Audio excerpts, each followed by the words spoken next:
కానీ కృష్ణ చైతన్య అభ్యాసముచే ఆధ్యాత్మిక లోకములకు ఉద్ధరింపబడటే మానవుడు పొందజాలిన అత్యున్నత సౌఖ్యము.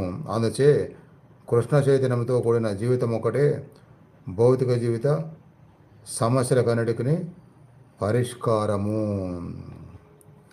అది మొత్తం 31 భాష్యం తాత్పర్యం. 32 రేపు.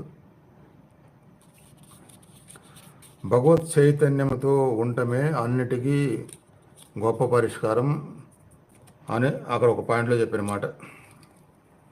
మనం ఈరోజు 7:30 లైవ్లో మాట్లాడుకున్నాం కదా, అంతర్గత శక్తులు, సాధనలు, దైవము అన్నీ, వాటన్నిటిని అర్థం చేసుకుంటూ వాటిని పొందటమే అన్నిటికీ సరైన గొప్ప పరిష్కారం, గొప్ప లక్ష్యం, గొప్ప సార్థకత అని ఆ శ్లోకంలో చెప్పారన్నమాట.